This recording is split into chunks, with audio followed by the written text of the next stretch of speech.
and stuff. Yeah, like, okay, Crazy. what am I gonna do? Yeah. Okay. And you did it. So we're waiting for a few more people to hop on. For Sweet. 2 people, it's 5:30 a.m. So I'm a little lenient with them. I let them mosey in a couple minutes late. It's fine. Where's everybody at? Can you tell me? I just want to get to know Yeah. you all while we're sitting here. Yep. Where are Introduce y'all at? yourself.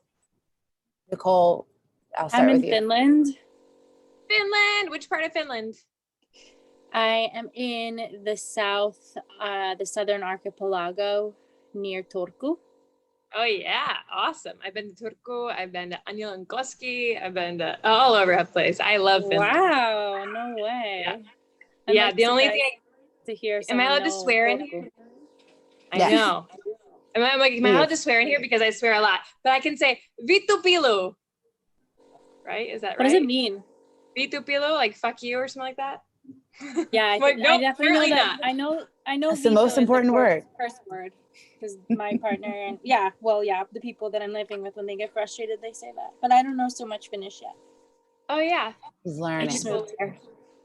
Oh nice, yay! Okay, Finland's in the house. Who else is? Where else are people? I'm in Brooklyn. Brooklyn, sweet. Me too. And who else is me too? Me, Michelle. I'm in Brooklyn too. Sweet. Michelle. And then Austin's in Brooklyn. Andre, where are you coming from? I'm in Switzerland right now. Switzerland. I like Switzerland too. I'm paragliding there once. Alexandra James. Lexi. Hi, Lexi. I'm in Massachusetts. Hi, Lexi. Oh, cool. Which part? In the Lawrence Andover area. Mm-hmm. I used to manage a youth hostel in Boston in the Back Bay. Oh, wow. That's awesome. Long time ago. Boston's great. Massachusetts is great. Cool. Is that everybody? That's everybody I see on my screen. Natasha. Hello. Good morning. Sorry, just woke up. I'm in Nolita, so Soho area of Manhattan in New York. Wow. Thank you for joining us at the butt crack of dawn. That is awesome. Yeah, we have 2 more people coming in from, one is in Texas and the other one is in Canada. Oh my gosh. So y'all are hardcore. Right? Yeah. This is great. Well, I'm in Bali. Yes. I was going to introduce you, but do you want to start? Do you want to? I'll just keep talking and asking people questions until the rest of the people arrive, or we can get started. You tell me what you want. This is your shebang. Let's, you know what I'll do? Let's just go around. Let's do a check-in. And then Felicity and Corinne will definitely come in. And then I'll introduce you and we'll get started. How's that? Beautiful. I love it. Perfect. Okay, so I know we just went around and said where we're living, but let's just go around the circle and say what you're feeling in one word or sound. So I'll start with you, Natasha.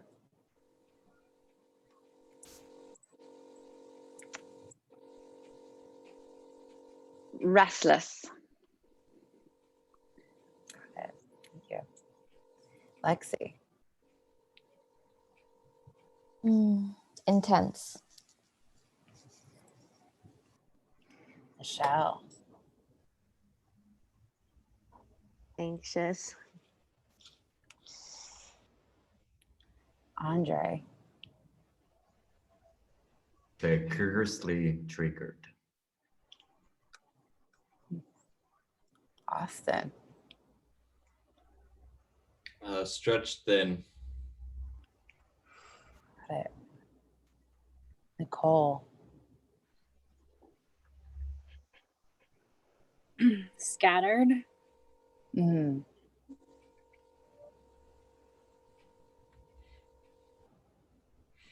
Mary. Alive. I'm feeling curious. So I would love to, let's just get up, or you can sit wherever you are, but I suggest you just get up and let's just shake out whatever you came here with. Or if you're just waking up, wake up in the morning, let's just move our body a little bit. So stretch, shake, do whatever you need to do to be here right now.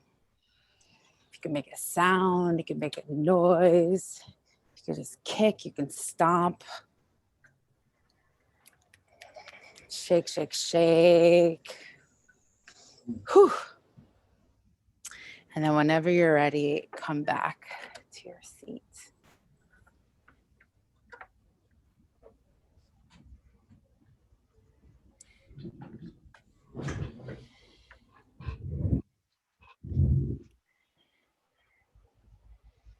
And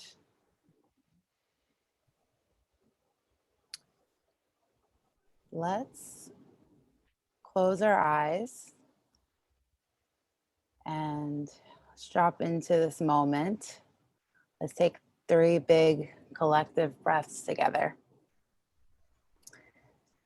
So whenever you're ready, inhale all the way up, exhale, letting everything go. We're going to do that 2 more times. Inhale, exhale, knowing that wherever you are right now is perfect. Let's do that 1 more time. Inhale, exhale, big sigh out.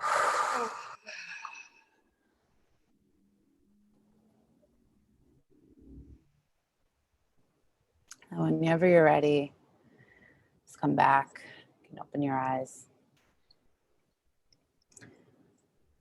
Welcome, everyone. Felicity is just coming on. She's the one in Canada. That's at 5:30 a.m. So I am really excited for tonight. I'm really excited to have Ari here. We have been, we're a month in already, a little bit over a month. I think this is week 5. So we've covered, we're really getting into everything now, but we're really, what we just went through the first month is vulnerability, things that we have about vulnerability. We talked about shame, and we're talking about designing our first workshop, or designing a workshop that, we want to create, or a meeting, a retreat. Andre is in here and he's leading a retreat next week. And we have a few people that are, starting their first platform, or starting their first experience where they're leading, facilitating something. So, and some people in here have already been facilitators, or are already leading their own movement or their own work, but they just want to deepen their skills. So I'm really excited to have Ari here because she is, I met her here in Bali, and we met through friends, and met her through magic, and met her husband invited me to an event. Funny story, her husband invited me to an event here in Bali. I was like the wild card. They didn't know me, and they were like, you know what, let's invite Veronica. I've been seeing her post on Facebook because a friend connected us. Let's invite her to this event. And it's everyone has to wear black and white. And I show up wearing red. I didn't read bright that red. part. Bright red. So I was a wild card and I wore red. They're like, who is this girl? It was perfect. It was perfect. And then she planned a surprise wedding or a remarriage. Her and her husband have been together for 5 years, and every year they get married. I'm gonna shut off my WhatsApp. It was an amazing wedding. This is our Balinese wedding we just did so a week and a beautiful. half ago. Sorry, the glare is really bad. It was amazing. Hold on, let me shut off my WhatsApp. Sorry. That's good. What do I do? So I'm gonna take Okay. over my introduction if you're okay with that. Yeah, totally. It's so beautiful. I'm like, and basically Veronica's badass and I love her. And I was Thank so you. honored when she invited me to come to this group. And I have to admit, I was a little frazzled too, because this is my 5th talk this week. And I'm like, wow, there's so many things going on. And I was just invited to speak at the Embodiment Conference. It had like so many of my heroes and like Ken Wilber and Alanis Morissette and like 500,000 people tuned in. It was crazy. So things are happening in this world. And I'm like, okay, well, I'm just gonna make a quick message so I know that I'm paying attention. I'm really excited to be with you tonight. And usually people want me to talk about relationshipy things.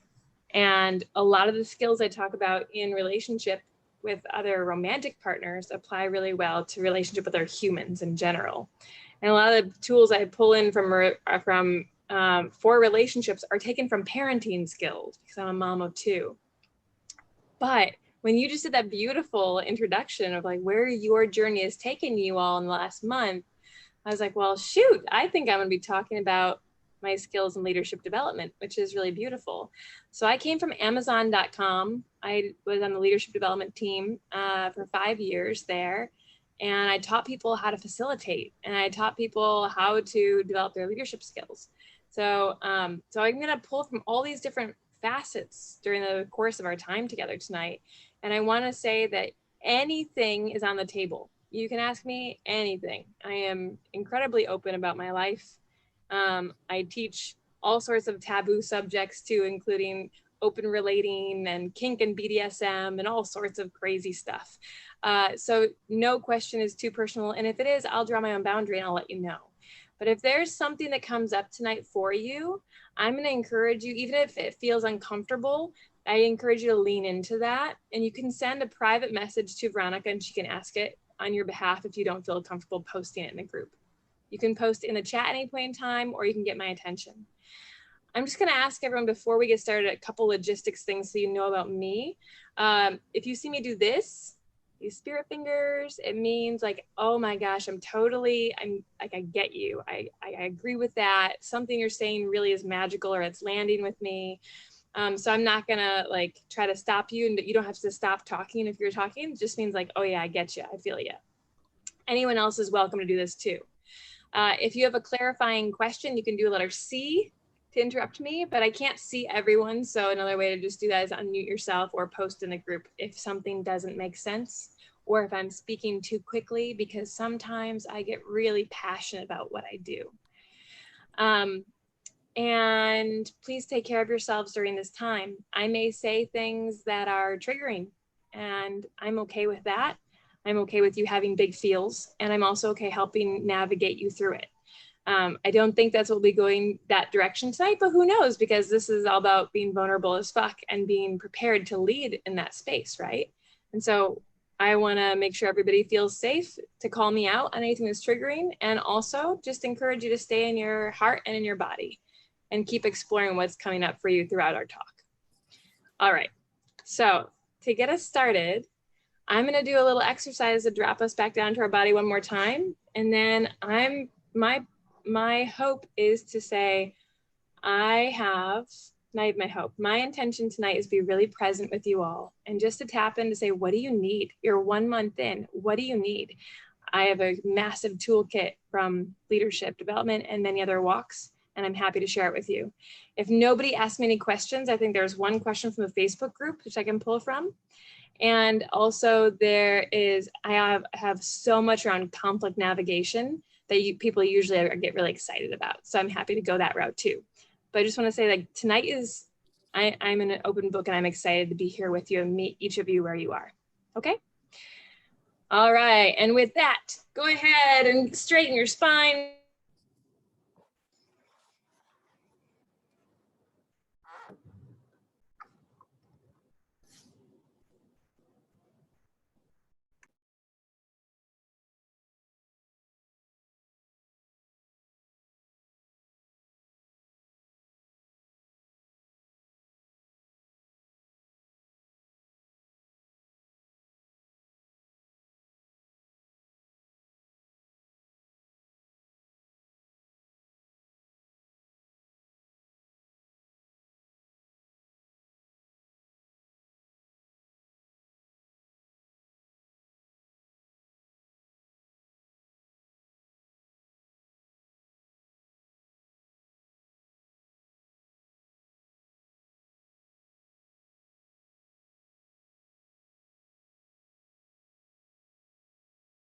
She cut out. I thought she was frozen. I'm like, was she saying anything? Okay. Just give her a moment. Yeah, I thought having Ari here today is really perfect because I know a lot of you asked about conflict and how to navigate conflict.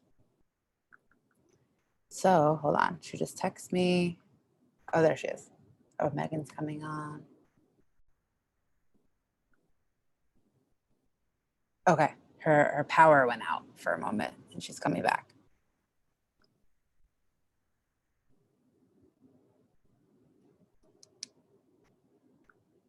Okay.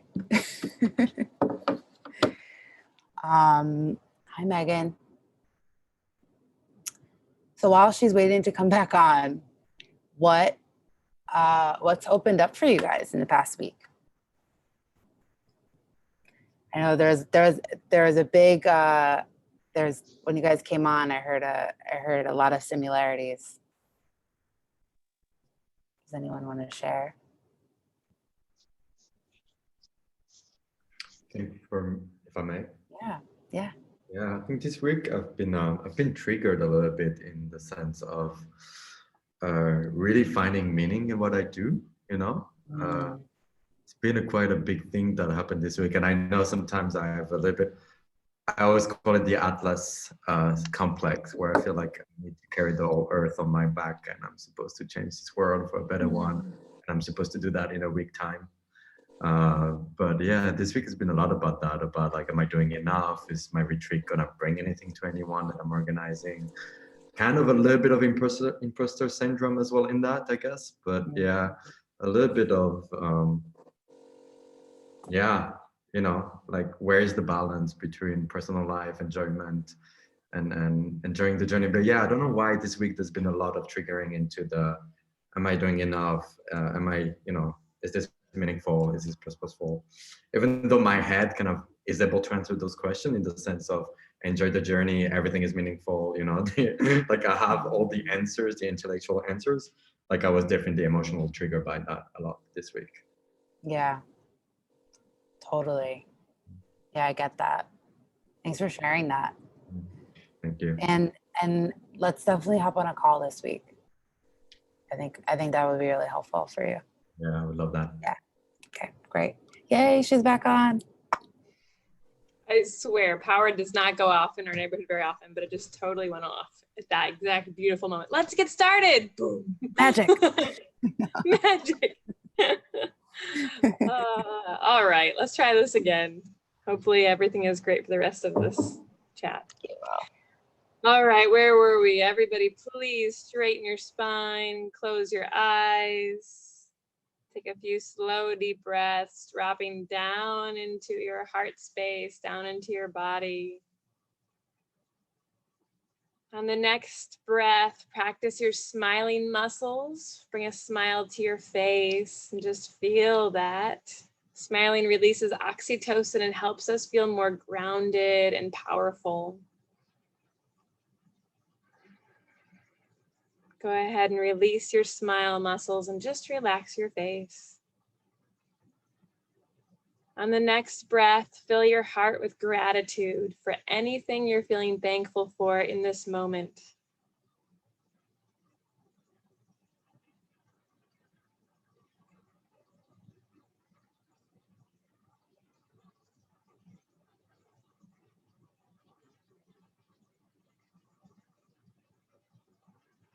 On the next breath, forgive others.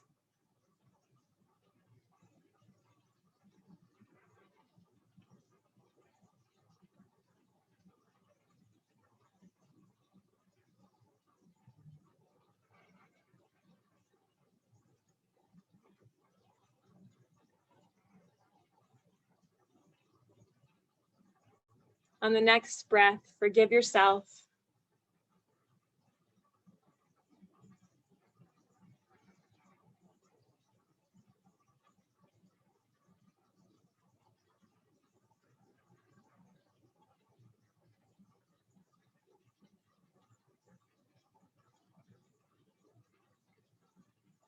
And on the next breath, set your intention for what you'd like to get out of this time together tonight.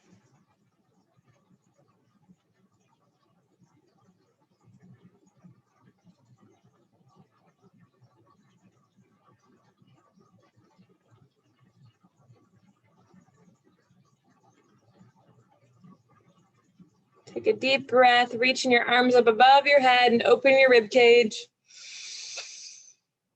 And releasing.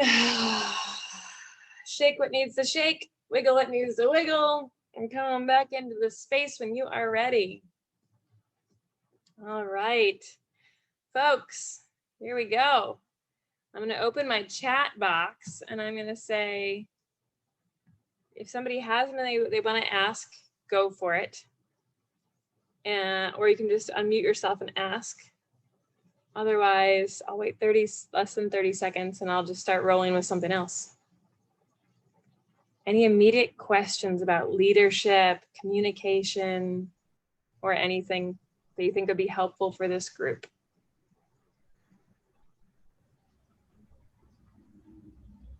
Can I ask? Yeah, I have one question. Yeah. And it has to do with co-leadership in my case. So basically, I'm doing as Veronica said, I'm organizing a virtual retreat, and we are co-leading it. And I find it hard to know how to balance a co-leadership in the sense of, I get really passionate about what I do as well. And where is the balance of work and of expectation and sharing, kind of that area, I guess, a little bit. Beautiful. So you're co-facilitating a retreat. Mm-hmm. Is this your first time working with this person? Second time. Okay. And what are your patterns? Are you like what are the two, what are your dynamics together? They get a little sticky sometimes. Yeah, I think the patterns are I feel very much like the puller, right? The puller of the train. And it's really wonderful because he's a wonderful human being. So we have deep, vulnerable conversation about this and really facing, but I feel like there's a lot of fear on his side and a lot of decision-making process based on fear instead of not ignoring the fear, but bringing them. And then I always find myself unbalancing myself and becoming like a pusher, right? Like I become, this, which I don't like about myself either. So I find it hard to find a organic balance of being, motivational, as well as working for myself as well. Like sometimes I'm just like, Andre, it's okay if you do more, just enjoy it, right? But I think, it's the whole question about balance of work and dedication, and as well as understanding that everyone works differently. So I don't want to, push up on the other, my work ethic and my work. But yeah, it's a new process. So I'm learning all of that, but I find it hard, challenging. Yeah, challenging for sure. Anytime two humans are coming together in partnership, it can be very challenging. Mm-hmm. So thank you for sharing that. Let me ask you, are you usually like a type A personality? You want to make sure everything's perfect? Are you kind of a perfectionist and very driven? You want everything to be like top notch or not at all? I would say more in that. Yeah, more in that. Yeah, a lot of it, more in that. I've worked on my perfectionism and I've worked into laying back a little bit, but I'll say it's still very much in my bones. Yes. Yeah, so beautiful. So it looks like you and your partner are going to be fantastic gifts for one another, where you're going to get a chance to learn to relax a little bit more and let go of all the details. And this person is going to get a chance to lean into the fear and step into action more. Mhm. Which is, so whenever we want somebody to change, we can't force them, right? You already know this, but we can Yeah. invite them into it.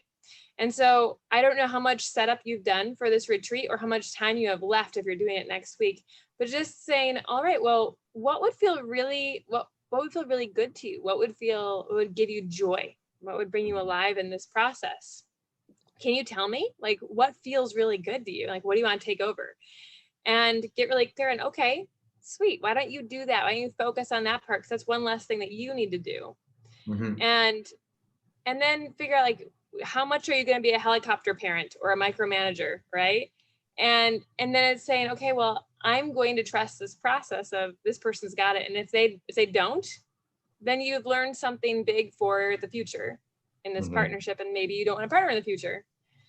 But you know what is amazing is whenever people come from a really centered place, I mean, you already, just based on your personality, I'm sure that no matter what happens, it's going to be a good retreat.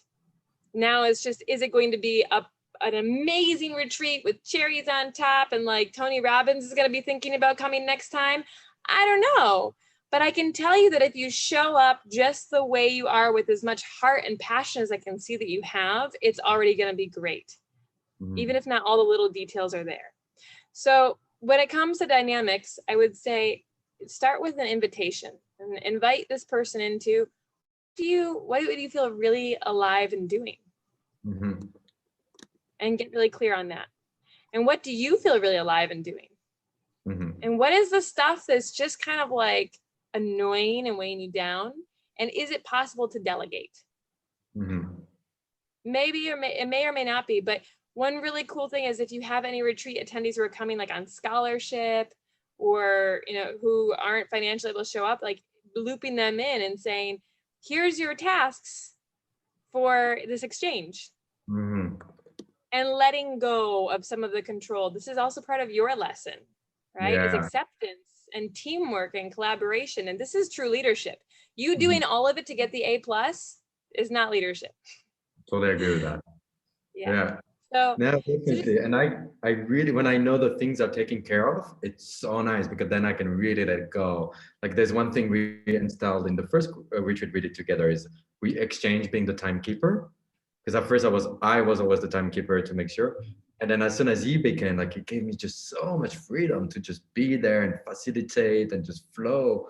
And it's just so wonderful. But I only allow myself that if I know that there's someone responsible in the room, right? Like I know that things will not go into pieces. yeah. And is this person male or female? Doesn't really matter, but Somehow. okay, I'll just, because I'm like, I keep saying they, but I'll say he. The other thing is there's something to be said about energetic dynamics, right? So is the person more in their masculine or feminine? We all have it within us. But if there are two strong masculine personalities at play, it's also very hard for that to happen, right? And so it's like being aware of and conscious of, are you showing up in this controlling alpha male personality, which can either cause tension between two alpha males or which is going to dim his light. Mhm. And that's not right. And you don't want that. You want an equal partner. So you have got to give them some space. Right. Exactly. And I'll give you a chance to breathe. Can I give everyone, can I lead everyone through a little exercise that will help you in whatever you're feeling? Is that cool? Yeah. Thumbs up. All right. So everybody get a paper and a pen out. I'm going to use Andre as an example when he comes back, but I'm going to give you guys a really cool tool for when you're having the feels, because our feelings are so, so, so wise. Our bodies are so wise. Everything is connected. How you breathe, how you stand, how you sleep, how you eat.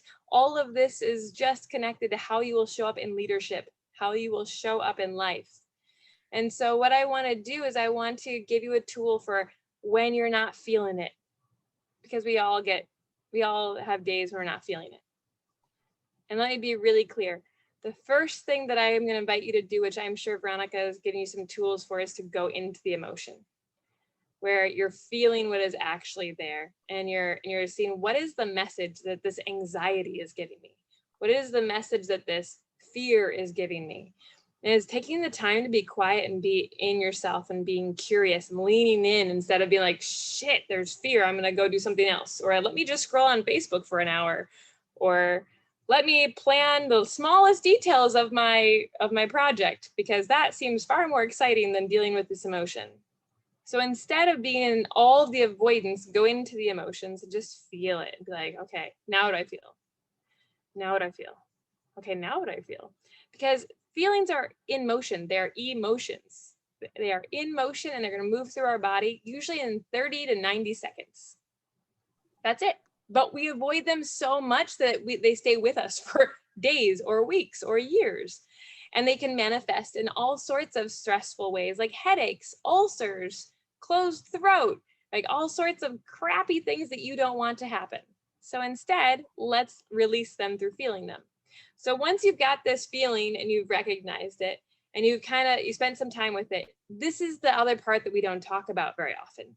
This is, how do you feel the thing that you want to feel? And the thing is that we as humans are really, really bad at feeling what we want to feel, especially that happiness. We're really bad at it. Like, there's a wonderful, I'm going to give you my 2 favorite resources, and I can put them in the group later on. My 2 favorite resources for any of my coaching clients, whether it's career, life, relationships, whatever it is. The first one is The Power of Vulnerability by Brené Brown. The audio is fantastic. The second one is the book, The Big Leap by Gay Hendricks. Now, in The Big Leap, we talk about this upper limit problem. And basically the idea is that we don't know how to be happy. We don't know how to handle our happiness.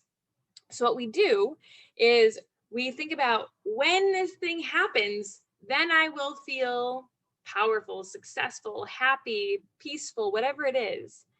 But we're always looking for that moment. And when the moment does occur, like if you actually do climb to the top of Mount Everest and that's been your goal, the thing is that we will naturally create a way to thwart those feelings, because we don't know how to feel good. We don't know. We will enjoy it for about 5 minutes, and then we will find some way to destroy that happy feeling. So it's very common to hear about somebody winning the Academy Award and then going home and having a fight with his brother that night. It's very common, because this is what we do. We thwart our happiness. So what I'm going to invite you to do is, instead of looking back and remembering how you felt, or instead of looking forward to one day I may feel, I want to invite you to allow yourself to start flexing that muscle to feel it now. So remember, this is part 2. So you've already felt whatever emotions are currently present. And now you're going to start building the muscle of how you want to feel. So Andre, I'm going to use you as an example, if you're okay with that. So go ahead and unmute yourself, and everybody else, you get to follow along using your own words. So on your piece of paper, you're going to have 2 columns. At the top, you're gonna get to write 1 word in each column. So, Andre, how do you want to feel right now as you're going into this retreat? How do you want to feel? Give me 2 words. I think at peace. Peace. And centered. Is that the same word? No, I don't think so. Peace and centered. Yeah. Great. All right, so go ahead and just close your eyes. And so anybody following along, you would write your 2 words that you would really want to call in for this part of your life, the next week, the next day, whatever it is, these themes you want to call in. Andre, I want you to drop down into your body, and I want you to call in, like really ask your body to feel peace, to feel at peace. And then if you could just describe it to me, any sensations that are coming up, any other feelings that are arising in you, what does it feel like to be at peace? I already feel like my shoulders kind of dropping a little bit heavier. My knees a little bit unlocking more. I'm dropping a bit more into my hips. There's a little bit of, like, it's funny, it's like a little bit of resistance. A little bit of my chest kind of resisting a little bit, like, you know, as soon as something let go, there's like a little bit of, oh, don't let go quite yet. Uh-huh. But letting go. Anything else when you feel at peace? Yeah, there's a slowness that happens. Beautiful. What if you turn your attention towards feeling centered? What is that like for you? I get right away a visual of everything just concentrating. It feels more like it's funny, peace felt like dropping into my hips, and center feels more like a channel, a tube, or something like more like this, right? A tube. I feel more my feet when I think of being centered. And it's very quiet. Beautiful. So what I'd like you to do is I want you to invite all of this peace and centeredness into you. I want you to invite your body to really feel these emotions. Bring it into your system, bring it into your body. Let your shoulders drop into your hips. Feel that sensation of letting go. Being with the slowness. Being with the quiet. Feeling your feet. Becoming that channel. Seeing everything come into a concentrated place. Just really witnessing what it feels like to be at peace and centered.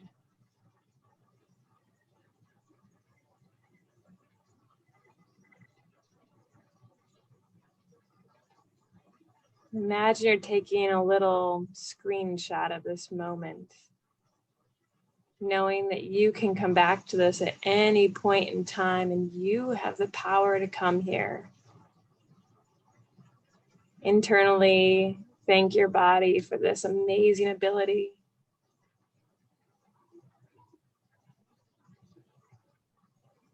When you're ready, take a slow, deep breath. And then slowly come back into this place.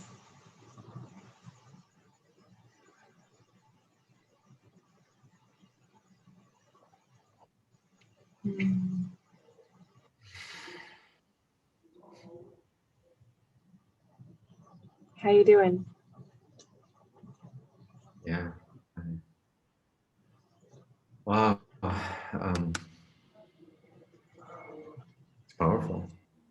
It's very powerful. You're powerful. You just did that. I just told you the secret. Yeah, it's sorry, go ahead. No, go ahead and finish. I was just saying, it's so interesting. I didn't think there would be so much resistance to the word peace, and it just gets so many insights about what that word means to me, I guess, and as well my ego and what I'm identifying with, right? It's interesting. It's very interesting. And centered felt very powerful right away. Yeah, it's been wonderful experience. Thank you. Thank you for going there with me. So my invitation to everyone is this is a muscle that we don't flex. And one of the best times to start training ourselves, because we're always, at any point in life, if you took a freeze frame, you're either in pattern or you're in practice. So you're in the pattern of whatever you learned before that feels uncomfortable, right? It's like, I hate being stuck in anxiety. I'm always trying to perform, but gosh, I keep doing it. Or we're in practice where we're saying, I'm going to consciously choose a different way of being. And when it comes to leadership, stepping in front of people and owning that space can be so vulnerable and can take on so much weight, and it can trigger so many stories, and it can really push on our core wounds that all of us have. And so what I'm going to invite you to do is don't just wait for the moment when you're a leader. Start cultivating that feeling now so it's not surprising to you when it happens. So you don't just become a leader when you're in front of a camera. So you don't just become a leader when you're on stage or at the retreat. You're a leader in your life. And it starts with you in bed. So that beautiful moment when you're first waking up in the morning, that is the perfect time to start practicing and flexing this muscle. And it doesn't mean you have to set your alarm for 5 minutes early or anything like that. It's literally like 30 seconds. But the trick is, it's not thinking, today I want to feel more like a leader. I want to feel leadership. That's not it, because you're thinking leadership. I want you to feel leadership. I want you to bring it in, or whatever the characteristics are that you want to embody that day, or just start practicing. And see what it feels like to really be in your body with it. And this is going to help you get ready, because when you do hit those peaks, you're going to be able to enjoy those feelings for a longer period of time. It's like learning to sustain your orgasm. You can do it. It just takes practice and awareness and breath. Breath is also very important. So hopefully this was helpful for everyone, and you can start practicing that. Yeah, everybody thumbs up. Everybody with me? Sweet. All right. Thank you, Andre.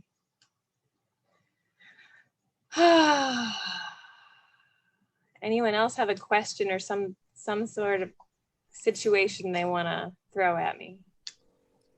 I have one. Go for it, Nicole. Okay, because this is coming up so much right now.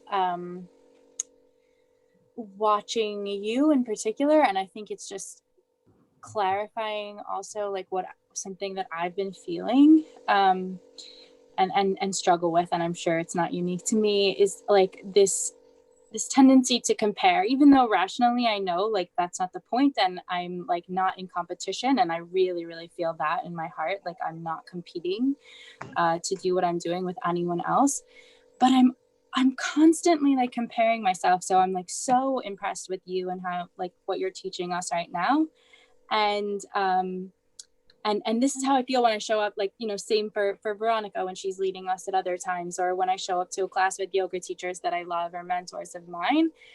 And I get that I start this, like, I just start to like criticize myself for not being like as much of an expert in particular, and for being more of a beginner. Yeah, that's something that's really coming up. And I think it's also tied into this, like, yeah, there's like this voice, this internal voice being telling me, questioning me, like, well, my own voice, like questioning, what am I doing? Like, there's so many other people out there that can do this better, that know what you're trying to teach, or are already doing it. And that's what I'm really confronting a lot right now. Beautiful. Thank you for sharing that. Woman, I feel you so much. Like, that has been my story for so long. And in fact, I can remember, like, my habit is very specifically not just to compare myself with everyone else, but I will find my competition. Like, I will choose one beautiful woman and I will make her my competition. Doesn't matter where I am. That's like my thing. And guess how much that has helped me in life? Not very much. It has helped me put up walls and separate myself further from my heart. And while it might have motivated me to try something new, it has not been with the right energy. And let me talk about core wounds for just a minute. I'm sorry if you already know all of this. I don't know how much you guys know, and so I'll just do a high-level overview. Core wounds, we all have them. We were all given core wounds probably before the age of 6. They most likely happened unintentionally by our caregivers. It could have been as something as simple as we were crying in our cribs and your mom was walking towards you to pick you up, and then the doorbell rang, so she went to get the door instead first, and all you saw was her walk away from you in this time of need, and you didn't know what to do with that, and you couldn't cope with it. So that's when a core wound can form. It doesn't have to be trauma in the bigger sense, but it is still trauma. So we all have this, and they've done studies around the globe. Doesn't matter what culture you're from, doesn't matter what age you are, we all have a core wound. It's usually 1 or 2 dominant core wounds. In the work that I do with couples, I see that at least who I attract, and I work with hundreds of couples around the world, so I think it's amusing if this is just coincidence. I usually see that people's core wounds match up perfectly terribly with each other. So one of the main core wounds that I see is that somebody feels like they're not good enough. Usually it's the more feminine. The other person is going to feel like it's not safe to be authentically themselves. Chances are they'll be abandoned. This is more oftentimes the masculine in my experience. I have no data, scientific data, just lots of experience around this. So when people then attract their partner with this beautifully mismatched core wound, they spend pretty much a huge, like the majority of the day, like giving each other paper cuts in the core wound or full on punching each other in the core wound, and they don't even understand it or know it. They're not aware of it. This is just what we do. And the trick is that when we learn what our core wound is, and when our partner learns what their core wound is, all of a sudden it's like, I know how to I can learn how to self-soothe. I can be aware of what's going on, of this story that is constantly playing for me, that has been trying to protect me, but has really been holding me back. And I can see how my core wound is hurting my partner and vice versa. And so this is really powerful. And when I'm working with couples, like we start as a couple and we identify the core wound, and then I pretty much separate them and say, now this is your own journey. This is you learning how to identify what's going on and deal with your story. And I'm going to teach you some tools for self-soothing. But it's really about owning that this is something that you're carrying with you, and it's not about your partner, and it's not their fault. And a lot of times we're going to make it about them. So in this situation, I'm going to guess, just from what you just shared with me, that one of your core wounds is that you're not good enough. And that it just feels like you're just never quite good enough. Yeah. And so it's really easy to compare with everyone else. And it sucks. And like, it's like, you're never going to win, because no matter, I mean, even if you like become the next Gandhi, there's somebody else who's going to like, you know, that you'll still compare somebody, but I'm not Mother Teresa, you know? So there's always something. And I would just say, okay, pause. Now you know that this story that is constantly playing through your head is I'm not good enough. It's a story. And it's just a story. And you can choose how much power you want to give it. And now you can start like looking at, what am I doing in my life where that I'm letting that story have control. So right now, I'm listening to a speaker. There's something triggering about her, how she's presenting. I wish I could present that way. I don't have as much experience as she does, blah, blah, blah, blah, blah, right? It's like going, but you are missing an opportunity for a deeper connection with yourself and with me and everybody else in the group, because this wall is up, the wall of judgment. And while it feels, it can sometimes feel like you're judging them, or you're judging me, or you're judging whoever's in front of you. It's really a reflection of how much you're judging yourself, right? And it's like, oh man, my inner critic is mean. My inner critic is constantly tearing me apart. This sucks. And it's in those moments of recognition that I invite you to turn to gratitude. In Brene Brown's work around the power of vulnerability, she talks about people being wholehearted people. And when she's done studies around who are these wholehearted people, one of the thing that was across the track, every wholehearted person could do, is they had a gratitude practice. So when these stories started going, when shit started hitting the fan, internally, externally, they immediately turned to gratitude instead. So instead of giving power to the story of I'm not good enough, okay, I can be great. I'm grateful for the fact that I get to be in this call with all these amazing people. I'm grateful for the fact that I'm alive right now. I'm grateful for the fact that when this call ends, I'm going to go have an amazing piece of dark chocolate. I'm grateful for, right? Like, you just start writing through this, like all the things you're grateful for, because you can have an endless list of gratitude, but if you really start trying, and it's going to thwart that story. It's going to be turning the pattern into practice instead. And that's what we're always going to do. Like, this is your pattern. It's not working for you. You feel stuck. It feels like you're never going to get where you want to go. So let's get rid of it. No longer serving you. Let's go to gratitude. Yeah. And there's more, but this is a really good place to start, and something you can bring in every day. And like in my shower, that's how I start my morning off. Like, I start going to logistics. I'm like, nope, this is not logistics time. This is gratitude time. Like, this is how I want to start my day. Right. And we would drive motorbikes and I almost said in Finland. We drive motorbikes in Bali. And so I have a mantra that I say for about 5 minutes on my bike. And then the rest of wherever I'm going is gratitude, just constantly, because that's what I want. My mantra is taken from the Big Leap, and then I modified it. So my mantra that I say every day is, I expand my capacity to give and receive love and abundance, and I inspire those around me to do the same. I say that so many times in one day, because guess what? If I'm not good enough, I also can't receive love. If I'm not good enough, I can't receive abundance. I have lots to give because I am like trying so hard, but I can't receive it.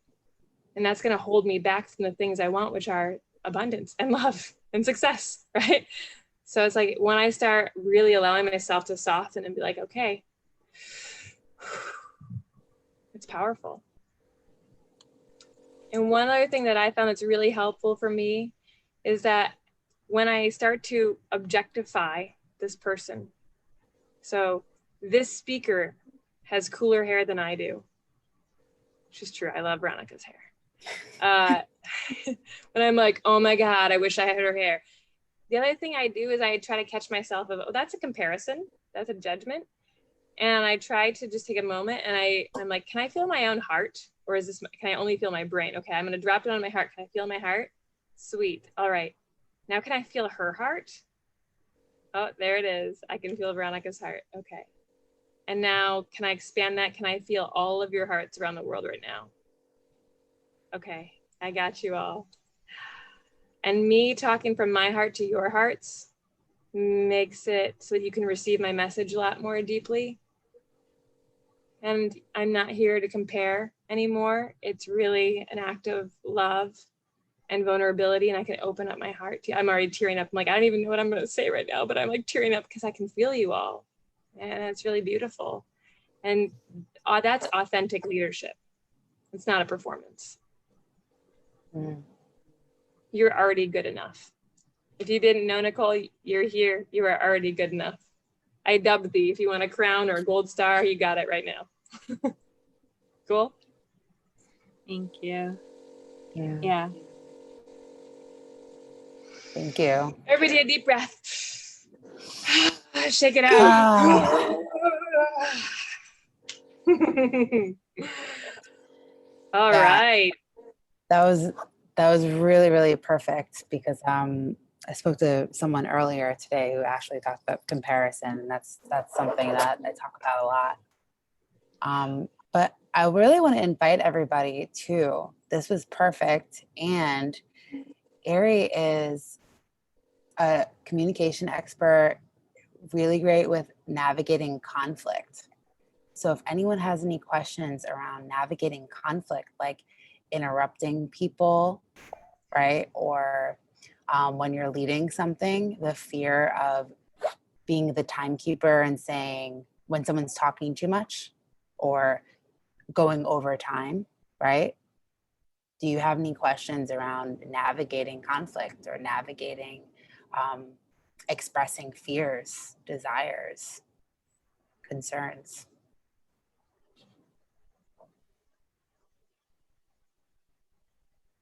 I mean, I can do high level, but if anybody has a specific question, that's even more fun.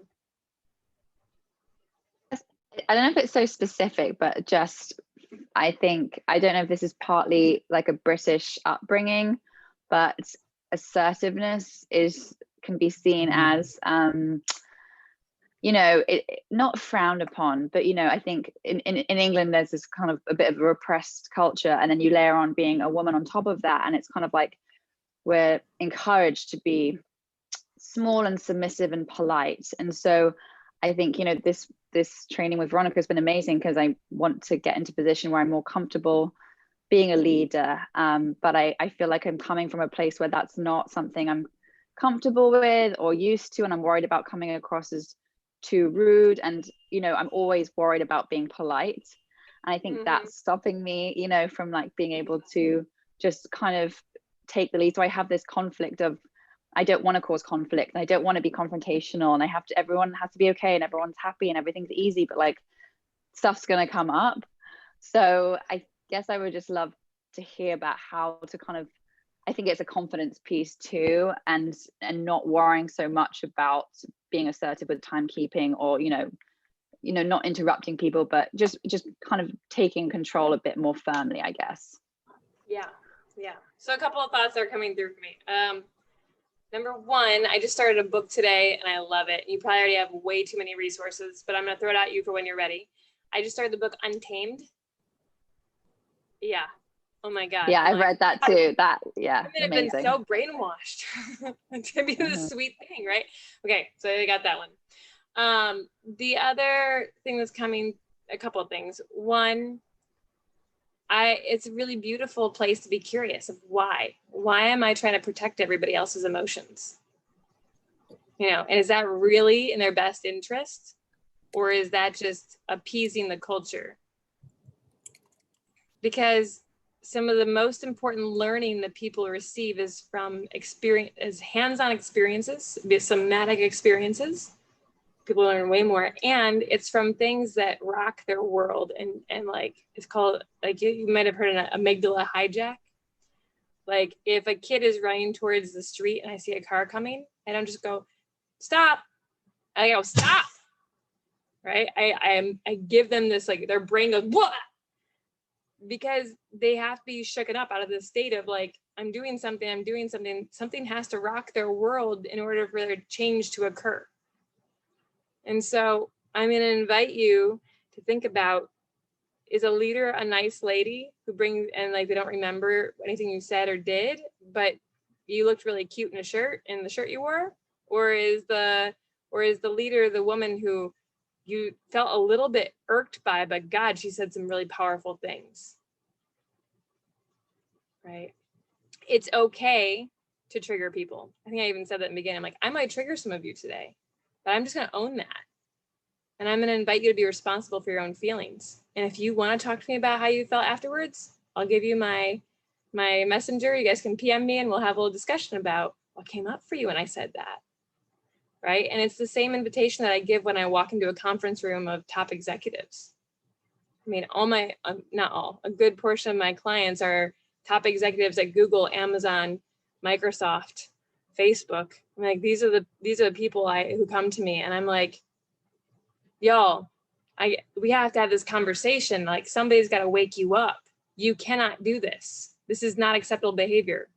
So how can I invite you into this change? What do you want to do about this? How are you going to be curious? And it's the same thing. How are you going to be curious? How are you going to lead people into this space? And another cool thing is you don't have to become I'm going to say the word, you don't have to be a bitch.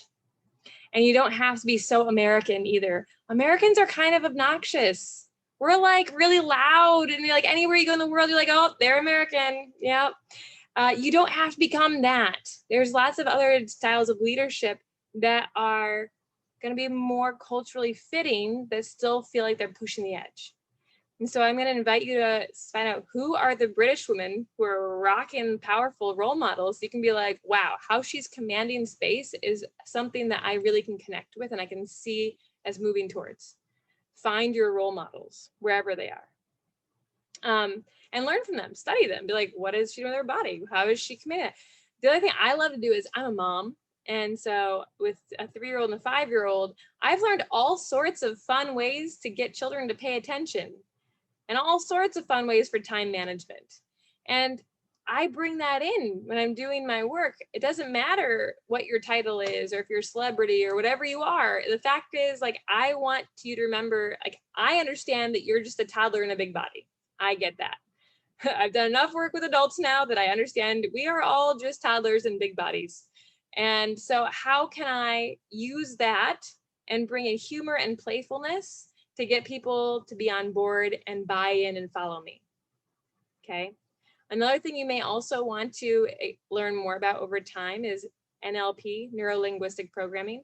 There's all sorts of ways that you can learn to like very subtly place your body or invite people into things that they're already giving you control. So you'll notice at the very beginning, I didn't start with, one of the first things I did is I told you who I am so you could start. I want you to know, like, and trust me. That's when I have your attention. So I immediately told you a few things that sound really fancy so you'd know who I am and you feel think that I am like acceptable to be in Veronica's group, which is cool. And then I wanted to tell you a few things that are more vulnerable and personal that are a little bit weird so you kind of like me a little bit.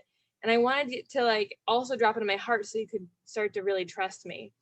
But on top of all that, the next thing I did is I dropped this all down into our bodies. I led us straight into activity where I was in charge of telling you where to go. And y'all followed me. You didn't have to. You could have turned off your camera. You could have gone to the bathroom. You could have, every single one of you allowed me to take leadership. And so there was something that the positioning allowed me to do that. And so you get to think about, how is my positioning? Where am I walking into the retreat? Am I already gonna start in the front in a position of power? I'm gonna have everybody seated, somebody introduce me, then I walk from the back like that, you know, the power walk straight to the front? Or am I kind of like milling around and feeling uncomfortable and people can see that I'm uncomfortable, right? It's like, think about what you do and how you're showing up, because that's setting the stage. People make their decisions about who you are and how they're gonna treat you in the first 30 seconds of meeting you. If you don't know how to shake a hand yet, learn how to shake a hand, not the little dainty way, like power. So going back to humor in children, so adults find it really amusing when I'm like, and they're all like, okay, and then they go do it. We also love transition time. We hate having our focus ruined. So with my 5-year-old specifically, I'll say, okay, you have 30 seconds left to finish your project, and then we're going to be doing this. And I'm very clear with what we're doing. And it gives him time to like finish. So make sure you're very clear on telling everybody, here's what we're gonna do for this much time. I'll give you the warning, and then we're gonna transition, right? You're being very clear and you're leading them through. And you don't play games with that. You don't say, oh, they're so busy. You stick with your boundaries, because this is you training them to trust you. Cool? Use humor, have fun, give them transition time, but also like be aware of how you're holding the space. And if you are not feeling the way you want to feel, go back to that exercise, drop in. I want to feel confident and I want to feel like I'm the leader in this room. Feel it and then go. Cool? Thank you. Yeah, absolutely. You're welcome. I love that. I love that you talk about assertiveness and this fear. There's this fear of being assertive, right? Especially as a leader or someone in front of the room. Like, oh, should I command the room? Am I being too much? Am I telling them what to do?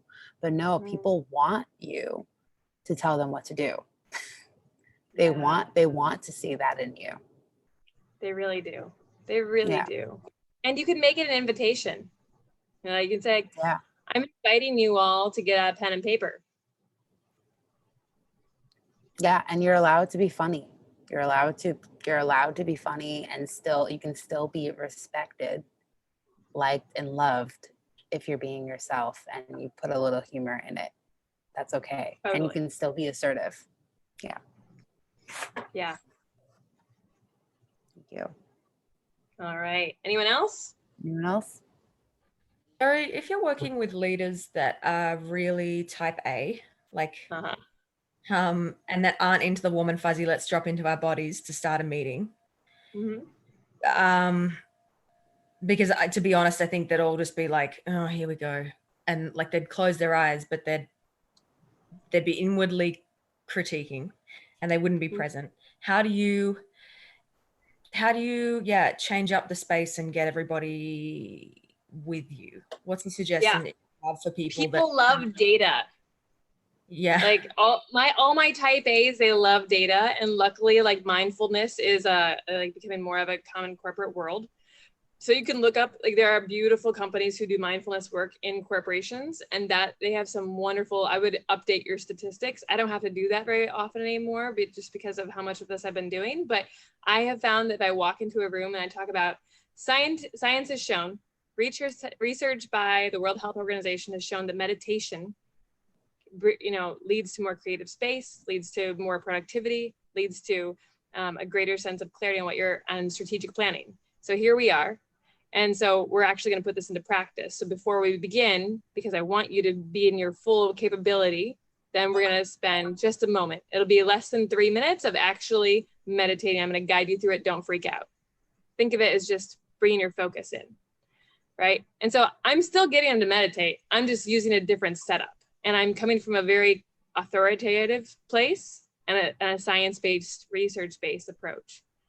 Because science has said it. And so many leaders are now talking about how they are meditating. And so it's no longer shameful. And so that's what I'm doing. I'm still bringing them into their bodies, because I have found that if they stay up here all the time, they're only spinning, they're getting frustrated. And it's not working. So I don't want to, and I say that, I'm like, I don't want to waste your time or your money. It's important, it's valuable. I'm here for a reason, and I'm going to make sure this is most efficient. The most efficient way I can do it is to bring in a moment of getting you grounded, getting you to be clear. When you're clear, you're going to have better ideas. Okay. So when I come in from that place, boom, they listen. I have never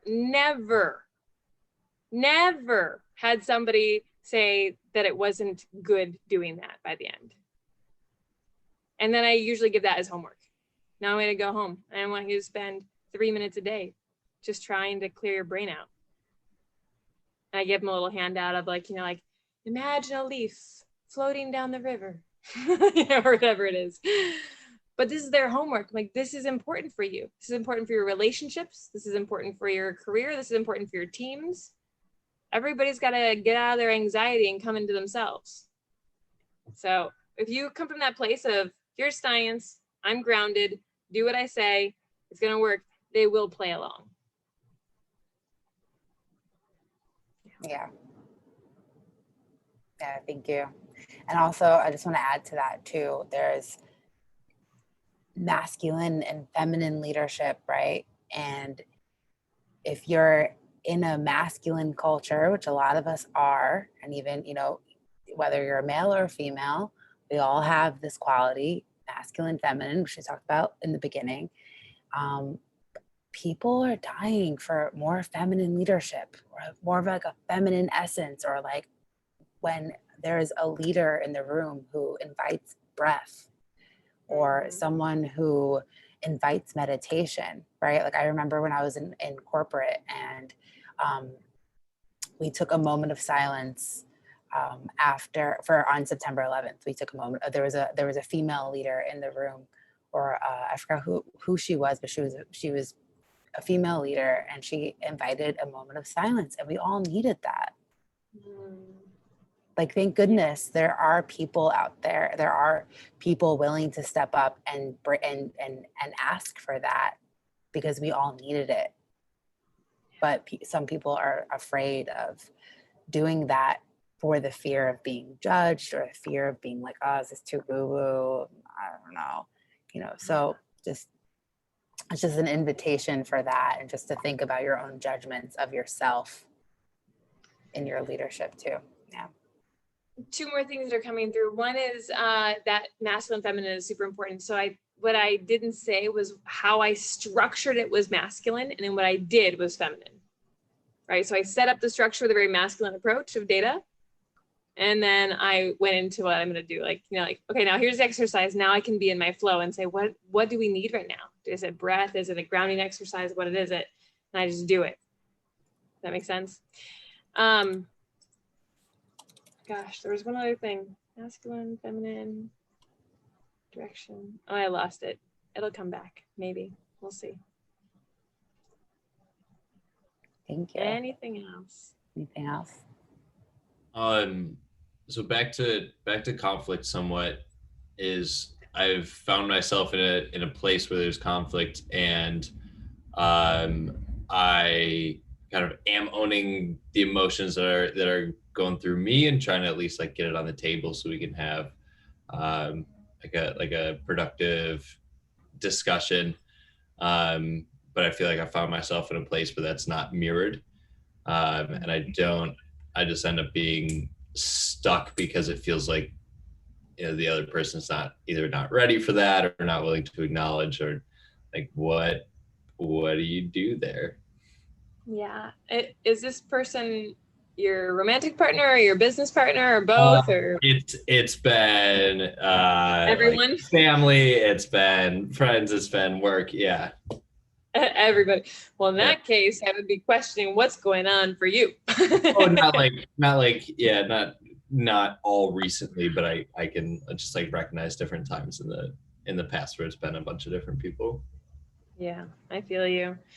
So there's a lot. This is a complicated answer without knowing all the details. But a lot of the time, well, number one, I already said you can't make anybody change, right? Yeah. But you can invite them into it. And there's also subtle ways of navigating conflict that are, that they don't necessarily know what's going on as much. It's like shady conflict resolution. It's not really shady. If you read new nonviolent communication, they have a lot of beautiful techniques that they use in situations where people aren't necessarily like, let's go to a workshop together. But nonviolent communication is a great book that has lots of wonderful tools you can apply. And they use it in all sorts of like war zones and conflict zones where you wouldn't think you'd be able to communicate, and they make it happen. In terms of other situations, it really is a little bit more situational, where if there's another person, you could say, hey, I'd like to actually do some conflict resolution around this, or I'd like to talk about this. One of the main, so when we get triggered, going back to this core wound idea, when we get triggered, we usually have one of 4 responses: fight, flight, freeze, or fawn. And a lot of people's response is to fight. And that's where a lot of like conflict can come up, or they're going to run away. Those are the two biggest ways. And what I just encourage people to do is know that whenever we're triggered, it takes a minimum of 20 minutes to flush those chemicals out of our body. So if you're feeling like, fuck, I want to fight this person, like I want to, like, not necessarily fight them, but like, well, let's handle this right now. Chances are you are having a trigger response and you need about 20 minutes at least to cool down. During that, it's evolutionary, it's not you, it's humans. During that 20 minutes, I like to do a quick check-in of myself using the acronym HALT. It's taken from a 12-step program. It stands for hungry. So do I need to eat some food? Do I have low blood sugar? Angry, meaning did something big happen in my day earlier that might be influencing the situation? Like maybe I had a bad day at work and I'm bringing this energy into the situation at home, or with my friend, or with my mom, and I'm just like, I had a bad day at work and now I'm like picking a fight with my parents, you know? L is lonely or loaded. If you are on drugs or alcohol, sober up. This is not the time to have a conflict resolution discussion. Or lonely or loaded. And then lonely, so lonely is mostly for relationships, but not always in terms of romantic partnerships. But lonely meaning like we are all these big toddlers, right? And when we want our mommy's attention or our daddy's attention, what do? We throw a hissy fit. We have a tantrum. We lay down on the kitchen floor and we scream and punch the floor and make a big scene. Then we grow up and we know how to push our girlfriend or our boyfriend's buttons because we know how to throw a tantrum. So now, instead of throwing it, like laying down on the floor and screaming and kicking when we're lonely and want their attention, we know exactly how to push their button to get their attention. It may be negative attention and it causes conflict, but it's getting their attention, which is better than feeling lonely and like you're not seen. So if you do that self-check and you're like, oh, I'm actually just feeling really lonely and I miss my partner and I just want to cuddle, geez, maybe I was trying to push their buttons. And own that. When you go back together, you can say, hey, I'm just feeling really lonely and I miss you and I don't know how to ask for what I want right now. I'm just feeling really lonely. Can we cuddle? That's one thing. And then T is tired. If you're tired, take a power nap. So those in general can apply anywhere, but they work really well in relationship. So when you're having these situations where there's conflict coming up, I would say just doing a quick check of like, where are you in this process? And I heard your questions, but what if they don't want to come along? It depends on what come along means in many situations. Like, do you want them to go see a therapist or a coach with you? Or do you want to like sit down and have some sort of dialogue? Or what does that mean? Because most people don't have the skill set for navigating conflict, and sitting down and talking is just going to re-trigger them. In which case I would say, look up the tool Imago. It's spelled I-M-A-G-O. Imago Dialogue is one of my favorite tools out there. It's amazing. And there's sample scripts, there's YouTube videos which will teach you how to do it. And you can just say, hey, I want to try out this crazy tool and I just want to hear you. And you are going to be there's 2 roles in the Imago Dialogue. One is the sender of information, so basically the person who's talking. The other is the receiver of information, the person who's listening. And if you really want to resolve conflict, then you volunteer to be the receiver first. It's a harder role. And the sender is just going to say, hey, this thing happened in the office and I'm feeling this, and this about it. And then you just pause them and you're like, okay, so this happened in the office and you're feeling that. Did I get that? Yes. Is there more? And then they go again. And they say about 1 or 2 sentences, and then you pause them and repeat exactly what they said back to them. So if they said, I was really pissed off, you don't say, you were really angry. You're actually saying you were really pissed off, because that's their words. And you're allowing them the gift of feeling heard, maybe for the first time in their life. And so really being there and being present with them, really feeling where they're at and repeating back their words, checking and making sure you got it all.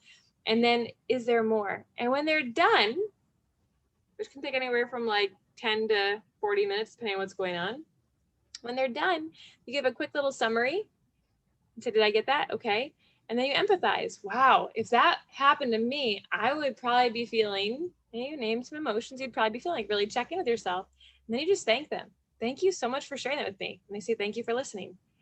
And then if you're able to, stop there.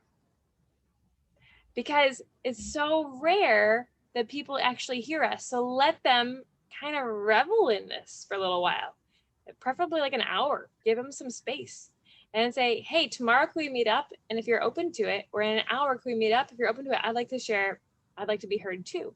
We can use the same tool, we'll switch roles. And then they're already soft and gushy because you just heard them. And now they're way more open to receive whatever it is that you have. And the solution isn't necessarily finding a solution to the problem. The solution is, can you both feel heard? Because that's where the real magic comes in. Okay. Yeah. Does that help? Absolutely. Sweet. Thank you for asking, Austin. Thank you. We probably have time for one more. Sorry, go ahead, Veronica. No, I love the Imago dialogue. Huge. There's a book called Getting the Love You Want. And it's really, really good. And that's where the Imago dialogue came from. Yeah. Yeah. Woo, Did you answer you guys, Lexi's we covered question? so much. Did you answer, I'm not sure if, did you answer Lexi's question in the Facebook group? I think you did. I don't recall. Let me pull it up, unless you've got it right there and you can read it. Lexi, was your question answered? Not in entirety, no. What was it? I don't remember the wording exactly, but it was how to approach someone who is causing a conflict in order to use that as a barrier to protect themselves. Okay. So the other person is using conflict as a way to protect themselves. Yeah. Yeah. I would probably do something very similar, where I would just say, hey, can we go to a private space? Like, we go to like a coffee shop and just sit down over coffee and talk? And like, would you be open to, I really want to hear what's going on for you, right? And just inviting them to that open up space. And if they're not willing to share, because that's really, you're asking them to be vulnerable when they've got a wall up, right? Then you can start with just like feeling like, I am noticing that I'm having a really hard time with this, because I want to connect with you and I want to understand what's happening for you, but I'm creating all these stories about how you just want to fight. And like, I don't want this. My hope is that we can be successful or be connected or whatever it is. Like, that's what I want.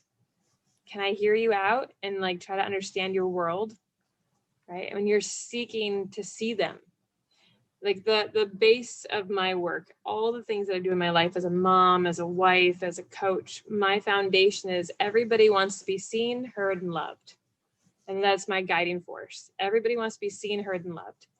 And when we can really be seen and authentically seen, authentically loved, unconditionally loved, that's where all the power comes. That's where all the shift comes. And it doesn't matter where you're at in your walk of life, or how old you are, or how many kids you have, or how many degrees you have. It doesn't matter. When we are seen, heard, and loved, we kind of melt into our humanness.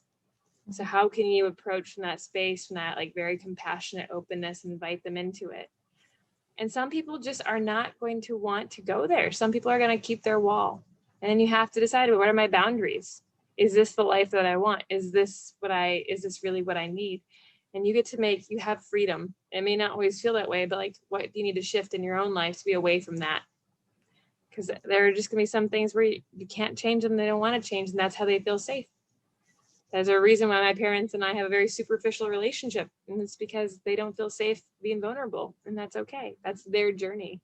And so for me, it's like, all right, well, how can I create a relationship that nourishes me? And it may not be with these two people that I love and I can respect where they're at in their journey, but I'm going to go over here and find another role model to kind of play my mom's role. And I literally have gone out and found new mom and dad, like ish energy, you know, said, hey, I'm going to invite you into this. And they're amazing. They travel to Bali, they're grandma and grandpa for our kids, and my parents can't or choose not to be. So you never know what will happen, but you have so much power. So how do you create what you want if this person isn't willing to go there? Thank you. That completes the question. It's complete. Or like how I feel about it. Great. This is the final test, final question on the exam. Thank you. Check. Thank you Y'all so are much. awesome. Yeah, my pleasure. Every day, take a deep breath. I invite you to take a deep breath. Shake it out. Woo! Whew. Wow. You all are A amazing. lot of info. Thank you so much for bringing me in. And Yeah. if there are things we didn't get to or questions you have that come up, please don't hesitate to reach out to me. I've already given you my bio stuff, but Facebook Messenger, WhatsApp, I don't think you have my WhatsApp. Facebook Messenger is the best way to reach me. I run a love and relationship group that you're welcome to join. It's free on Facebook. I have Instagram, but I don't really use it very much. It's not really my thing. Most of my clients aren't on there, so I don't know. But you can add me if you want. And that's it. If you have any questions, I'm here. I'm just so excited to see what each of you are doing and hear about what you're creating in the world. Yeah. And please invite me as you're like launching Facebook pages, and you know, like I want to see what you're doing. So please, please, please let me know. Yeah. Thank you, Ari. Yeah, like I sent them your bio. I'll do a recap. I'll do a recap email as well. And yeah, I learned so much from this conversation, and I imagine that everyone else on the call also got a lot. It was such a pleasure having you. I'm so grateful. Thank you for your generosity and for showing up and giving your 5th or 6th talk this week. It was great. And was now I'm going to great. sleep. Good. Thank you. And yeah, if you guys have any questions, send them over to Ari. Find her on Facebook. I gave you guys her info. Ask me any questions. And yeah, I look forward to hearing about what you guys got. And I will talk to you guys this week. And Ari, I will talk to you tomorrow. I'll send you a message. Yeah, thank you. And if you have any takeaways from tonight, or Yes. like any favorite parts, if you want to just post that in the thread of my video, I'm going to stay in your group and be a stalker for about 48 more hours, and then I'll hop out so you guys can keep doing your thing. But if you Yep. post it in there, I'll take a little screenshot or reply or whatever. But it's nice for me to see what landed and what like really resonated with you. Totally. Yeah, don't be Thank you, shy. everybody. I'm in the Facebook group. Thank you guys. Bye. Bye. Wait. Oh no, never mind. Where'd she go? That was hilarious. All right. Wait, and then she's gone. All right. That was really funny. Bye, everyone. I know.